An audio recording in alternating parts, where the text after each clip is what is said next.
What's going on, everybody? My name is Greg Peters and it is about 104 degrees in this garage right now, so I'm gonna be pretty sweaty for this entire video. Anyways, today on the Car Passion channel, I hope you're ready to gain some more Miata knowledge, because I'll be installing some Chevrolet parts on the Miata engine, as well as cutting a $100 set of spark plug wires in half to make them fit. I hope you're ready for some fun. Let's get started.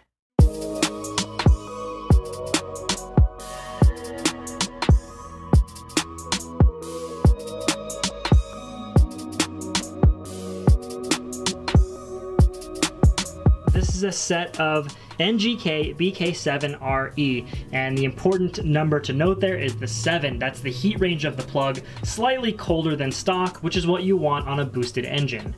I'll start the gap out at 32 thousandths of an inch or 0.8 millimeters and gap down from there if necessary, but I don't think it will be because the LS2 coils are pretty strong. The heart of the system is going to be a set of Chevrolet LS2 coils. Specifically, these are out of a Chevy Silverado. Now, I know a lot of people do use the Corvette coils, which will work fine as well, but these are rumored to be a little bit more powerful.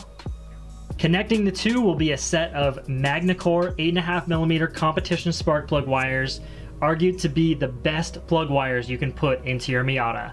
But being Miata plug wires, the terminals are designed for Miata coils, so we'll have to make a little modification to get these to work right. I'll be hacking off the Miata terminals and adding on some factory style GM terminals to make the perfect connection to those LS coils, as well as adding some MSD 45-degree boots. And the finishing touch is this SadFab LS2 coil bracket. Now, these things fit any Miata engine from 1990 to 05 and lets you mount up these LS2 coils with zero modification. Now, I know I just went over a lot of parts and some of you might be wondering where to buy these parts. If you follow the top link in my description to my website, it'll show you all the parts, links, where to buy it, more in-depth explanations if you want that kind of stuff. Especially check out SadFab, guys. They make some really cool stuff and they're really just in it to help the Miata community, just like I am. And they make more than just these brackets, so check out their website, see what they have to offer. Whatever you guys buy from them, the money goes right back into developing more products that you guys want, so they're pretty awesome. Anyways, enough with the glamour shots. Let's get started on the install.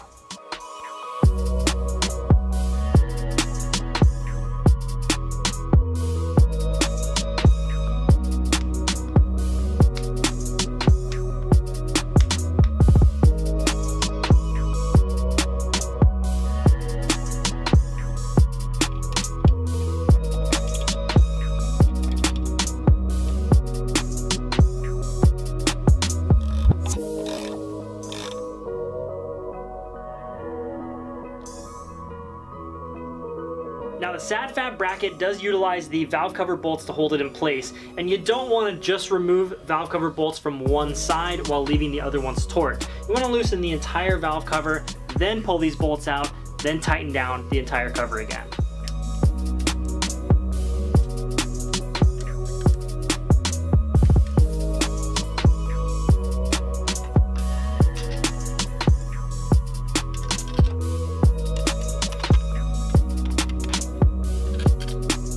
Now comes the fun bit of modifying this very expensive set of plug wires in order to fit the LS coils. I'll start by plugging each one into a spark plug.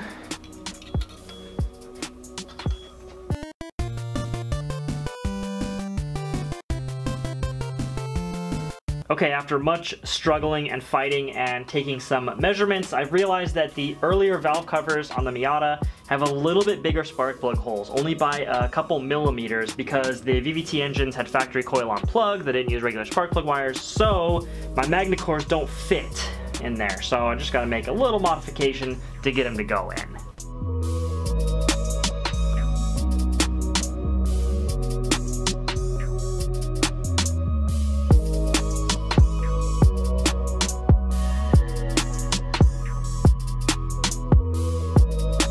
Small detail is because the VVT engine never had actual spark plug wires, there are some castings on the valve cover that get in the way of the boots. I'm just going to make a little cut with a razor blade and then that thing will fit like factory.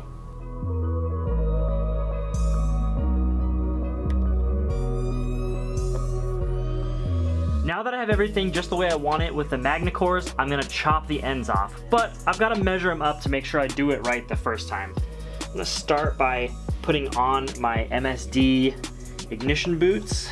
Now I really don't want to make these too short. I've cut wires too short before and it's just not a good day. I'm gonna try to get them as even as possible, and above all, don't make them too short. So estimate a little long and then cut them.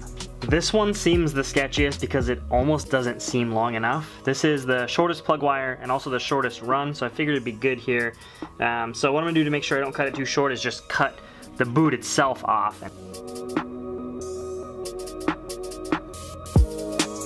And to keep it as long as possible, I'll cut it right at the terminal. And now I can see how much room I've got to work with and put my new end on. So here is how you add a new end to a spark plug wire. Very carefully cut through just the rubber insulation. And it's good to practice on some old spark plug wires as well if you have any. You gotta be pretty precise. You don't want to cut the thin metal wire, or the conductor, I think it's called, something like that. Very carefully try to cut through just the rubber insulation.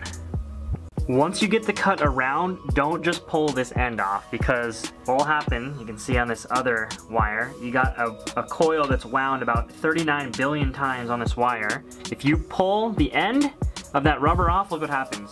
Whoa! And then you just ruin the tip and you have to start over.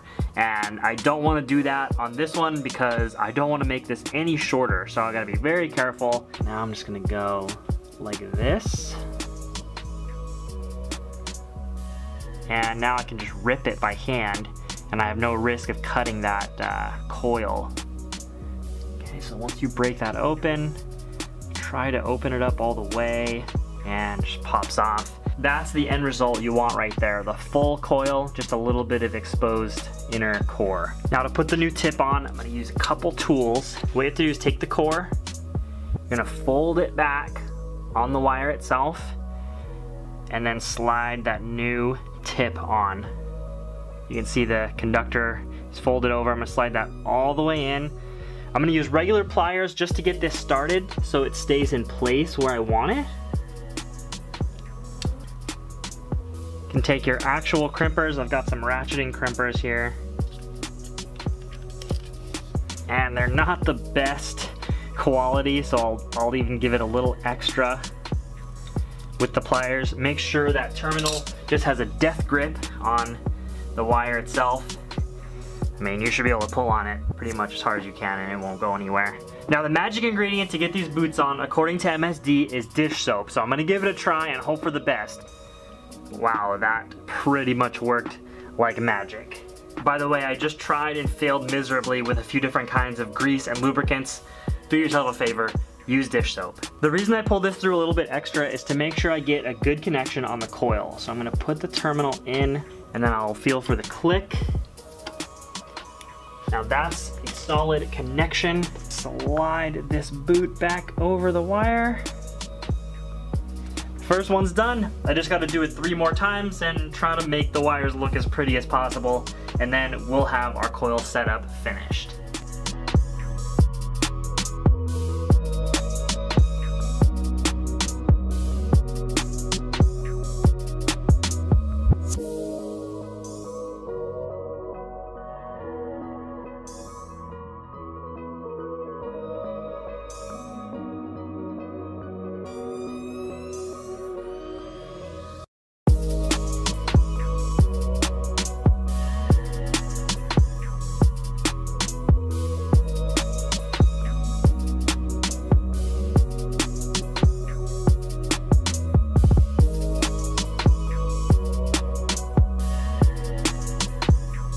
So that is my LS2 ignition coil setup in a nutshell. As far as getting it wired up and functional, I kind of have to wait till the engine's in the car to show you how to do that. So that'll be coming up in the not too distant future.